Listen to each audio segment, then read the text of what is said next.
नमस्कार दोस्तों, मेरे YouTube channel advocate Jagjit Kumar Bhatt में आप सभी का स्वागत है। दोस्तों आज हम लोग फिर से एक बार बात करने जा रहे हैं बिहार नगर निकाय चुनाव के संबंध में, क्योंकि 15 फरवरी 2023 को यह मामला लिस्टेड हुआ था honourable supreme court of India में। और क्या हुआ था इस मामले में दोस्तों, जिसकी पूरी जानकारी आज हम इस पे बात करेंगे हम लोग। और तथा ये जो मामला लगा था, ये मामला सप्लीमेंट्री लिस्ट में मामला लगा हुआ था, इसीलिए मैंने किसी को ये जवाब लिखा कि matter not listed in the board. चूंकि ये मामला कॉज लिस्ट में नहीं दिखा रहा था, इसलिए मुझे लगा कि ये मामला उस दिन लगा ही नहीं है। इसी पे दोस्तों हम लोग बात करेंगे कि जो honourable supreme court of India ने 20 जनवरी 2023 को जो बातें कही थी बिहार सरकार को, क्या बिहार सरकार ने उसको फॉलो किया। 20 जनवरी 2023 को honourable supreme court of India ने बिहार सरकार को नोटिस इशू किया था। इसके साथ साथ प्लीडिंग कंप्लीट्स करने को कहा था, और इसके बाद दोस्तों यह भी कहा था कि आप काउंटर एफिडेविट फाइल करें। और ये जो petition Sunil Kumar versus state of Bihar है, इसके साथ रिट पिटिशन नंबर 2023 को टैग करें। तो क्या इन सारी बातों को बिहार सरकार की तरफ से कंप्लायंस किया गया या नहीं किया गया?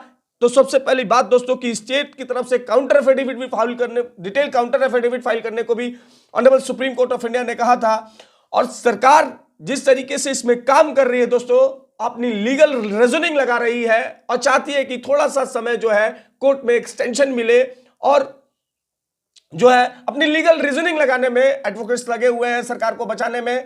लेकिन दोस्तों चूंकि honourable supreme court of India जो है एक लास्ट रिसोर्ट बचती है इस लैंड पे, तो वो आपको पूरी अंतिम समय तक सुनती है, अपनी पूरी बात आपको कहने का मौका देती है कोर्ट, कि कल आप ये नहीं कहेंगे कि कोर्ट ने मुझे अपने पक्ष में ये फैसला, अपने पक्ष में ये बातें कहने को नहीं दिया।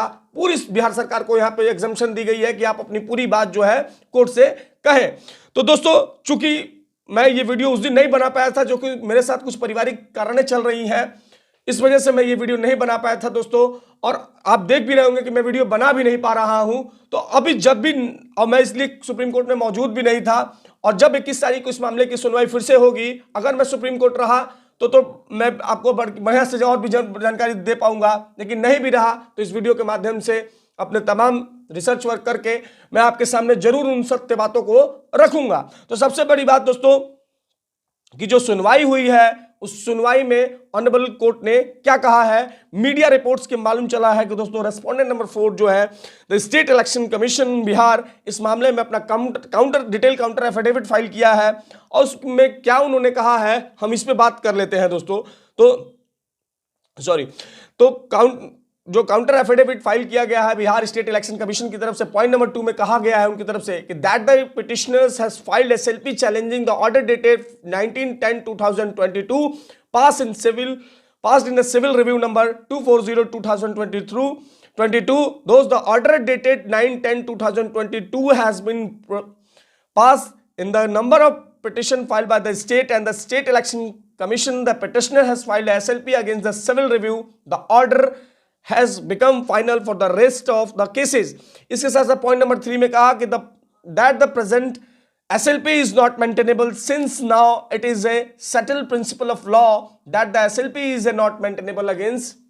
तो दोस्तों मैं आप सभी को बताना चाहूंगा कि इसमें पॉइंट नंबर 2 में ये कहने की कोशिश स्टेट इलेक्शन कमीशन बिहार की तरफ से कही गई है कि जो ये एसएलपी आई है, ये रिव्यू पिटिशन जो पटना हाईकोर्ट ने जिस समय, याद होगा आपको दोस्तों, कि रोक लगा दी थी, एक तरीके से रोक नहीं लगाई थी, कहा था कि आप जो चुनाव कराएं वो आप ट्रिपल टेस्ट को क्वालिफाई करा के कराएं, वो डेडिकेटेड कमीशन की स्थापना करें, 50% से आप ज्यादा आरक्षण नहीं दे सकते, आप विकास गावली वर्सेस स्टेट ऑफ जो महाराष्ट्र है उस जजमेंट को फॉलो करें, जो सुप्रीम कोर्ट ऑफ इंडिया की तरफ से सो मेनी जजमेंट्स है उसको फॉलो करने के लिए कहा था। लेकिन दोस्तों आपको जान के ताजुब होगा, बिहार सरकार ने इन सारी बातों को फॉलो नहीं किया और केवल इलेक्शन कराने के मूड में रही। और जो मैं आगे ये भी आपको बताऊंगा कि जो बिहार सरकार, इसके साथ साथ दोस्तों 17 नंबर पॉइंट में बिहार स्टेट इलेक्शन कमीशन की तरफ से क्या कहा गया है, मैं वो भी आपको बताता हूं। 17 नंबर पॉइंट में कहा था कि state election commission has carried out election in accordance with the law and in terms of the order passed by the honorable high court of this court। यानी कि स्टेट इलेक्शन कमीशन की तरफ से यह भी कहा गया कि जो भी हमारे तरफ से स्टेट इलेक्शन कमीशन की तरफ से कराए गए हैं चुनाव, वो अकॉर्डिंग टू लॉ हुए हैं। जो ऑनरेबल हाई कोर्ट की तरफ से कहा गया था उसको, और सुप्रीम कोर्ट ऑफ इंडिया की तरफ से कहा गया था, जिस समय सितंबर में सुप्रीम कोर्ट ने कहा था कि आप जो है इस चुनाव को बिना आरक्षण के चुनाव कराएं, या जब आरक्षण देंगे तो आप ट्रिपल टेस्ट क्वालिफाई कराना होगा, आपको डेडिकेटेड कमीशन की स्थापना करनी होगी। इसके साथ साथ बहुत सारी बातें बताई थी, लेकिन दोस्तों आपको जान के ताजुब होगा, सुप्रीम कोर्ट के आदेश करने के बाद, हाई कोर्ट के आदेश करने के बाद बिहार सरकार ने किसी को कुछ नहीं माना। इवन कि सुप्रीम कोर्ट ने जो डेडिकेटेड कमीशन बिहार सरकार की तरफ से गठित की गई ईबीसी कमीशन, उसको भी मानने से, डेडिकेशन कमीशन मानने से इनकार कर दिया। फिर भी बिहार सरकार चुनाव करा के ले गई। बिहार सरकार का भगवान मालिक है दोस्तों। अब दोस्तों मैं आप सबको ये और चीज भी बताना चाहूंगा कि जो आगे इसमें पॉइंट नंबर 17 में जो स्टेट इलेक्शन कमीशन ने उन्होंने कहा कि the election commission can not question the validity of the constitution of dedicated commission and report submitted by the sad commission. It is respectfully submitted that the state commission extremely backward class was not notified as a dedicated commission by the government of Bihar to 21/10/2022. The petitioner has filed SLP 14/11/2022. This honorable court has passed the order 28/11/2022 and 1/12/2022. यानी कि जिसमें मैं आपको दोस्तों ये बता रहा हूं कि कहा कि जो भी स्टेट इलेक्शन कमीशन की तरफ से ईबीसी कमीशन बनाई गई है, उस ईबीसी कमीशन का रिपोर्ट जो है, सुप्रीम कोर्ट ने जो बातें कही हैं और हाईकोर्ट ने जो बातें कही हैं, उस संदर्भ में हमने उसको फॉलो किया है। लेकिन मेरे समझ से परे है दोस्तों कि जब सुप्रीम कोर्ट ने उसे मना कर दिया कि हम उसको नोटिफाइड करने से मना करते हैं, फिर कैसे इलेक्शन हुआ, इसका भगवान मालिक है। दोस्तों ईबीसी कमीशन की मैं बात कर रहा था, तो ईबीसी कमीशन के संदर्भ में सुप्रीम कोर्ट ने 1/12/2022 को डेडिकेटेड कमीशन मानने से इनकार कर दिया था और कहा था, और फिर भी बिहार सरकार जबरदस्ती और अनकॉन्स्टिट्यूशनल तरीके से, असंवैधानिक तरीके से नगर निकाय चुनाव संपन्न कराए गए बिहार में। कोई कुछ नहीं कर सका। चूंकि ये मामला सुप्रीम कोर्ट में मौजूद है, तो सुप्रीम कोर्ट इसका फैसला बढ़िया से करेगी दोस्तों। और मैं डे 1 से कह रहा हूं कि ये चुनाव रद्द होगा। मैं ये इसलिए बातें कह रहा हूं दोस्तों कि जो बिहार सरकार की तरफ से लीगल रीजनिंग खेली जा रही है, जो जिस तरीके से बिहार सरकार ने जबरदस्ती चुनाव करा लिया, सारे आरक्षण को, सारे कानूनों को बाईपास करके, वो सही नहीं था। जो भी बिहार सरकार ने इलेक्शंस कराए हैं, ड्यू प्रोसेस ऑफ लॉ को फॉलो नहीं करता है, रूल ऑफ लॉ को फॉलो नहीं करता है, कुछ को भी फॉलो नहीं करता है दोस्तों। ये जबरदस्ती बिहार सरकार की तरफ से चुनाव करा लिए गए। रही बात सुप्रीम कोर्ट की, तो सुप्रीम कोर्ट इस पे बढ़िया से फैसला करेगी। मैं डे 1 से ये भी बात कह रहा हूं दोस्तों। सुप्रीम कोर्ट की तरफ दी गई आदेशों को कभी मानने का काम नहीं किया बिहार सरकार ने। मैं ये बात इसलिए कह रहा हूं दोस्तों कि जो डेडिकेटेड कमीशन बनाई, उस कमीशन की रिपोर्ट मात्र 1 महीने में दे दी, जो कि संभव नहीं है दोस्तों। दूसरी बात, जो ट्रिपल टेस्ट क्वालिफाई कराने के लिए बिहार सरकार ने कहा कि आप 50% से ज्यादा आरक्षण नहीं दे रहे हैं, उस कैप से ज्यादा आरक्षण दे दिया गया। उसके बाद से honourable supreme court of India की बहुत सारी के कृष्णमूर्ति 2010 से सुप्रीम कोर्ट कह रही है कि आप लोकल बॉडी के इलेक्शंस में ओबीसी को आरक्षण नहीं देंगे। अगर आप ओबीसी को आरक्षण देंगे तो आपको ट्रिपल टेस्ट क्वालिफाई करना पड़ेगा। लेकिन बिहार सरकार ट्रिपल टेस्ट क्वालिफाई नहीं करा पाई दोस्तों। इसमें बहुत सारी जजमेंट थी। इसके साथ साथ Vikas Gawli versus state of Maharashtra, Suresh Mahajan versus state of MP की जजमेंट, इन सारी जजमेंट्स को बाईपास किया गया बिहार सरकार की तरफ से दोस्तों।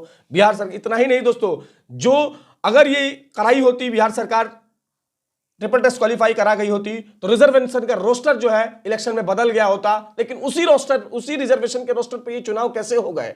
दूसरी बात दोस्तों, बिहार स्टेट इलेक्शन कमीशन ने हो या बिहार सरकार हो, इन सभी ने उस पिटीशन को, उस नोटिफिकेशन को विड्रॉ किया और फिर से उसी नोटिफिकेशन पे कैसे चुनाव करा लिए। बिहार सरकार का भगवान मालिक है दोस्तों। इस बड़े सवाल खड़े करते हैं नीतीश कुमार जी के ऊपर और उनके अधिकारियों के ऊपर कि किस तरीके से सुप्रीम कोर्ट के द्वारा दी गए आदेशों को भी बाईपास किया गया और जबरदस्ती चुनाव करा लिए गए बिहार में दोस्तों। बिहार में अधिकारी और पुलिस जो भी है, कोई सुनने वाला नहीं है। यहां हाईकोर्ट की कोई नहीं सुन रहा है। जनता की बात कौन करे दोस्तों, जनता की बात कौन करे।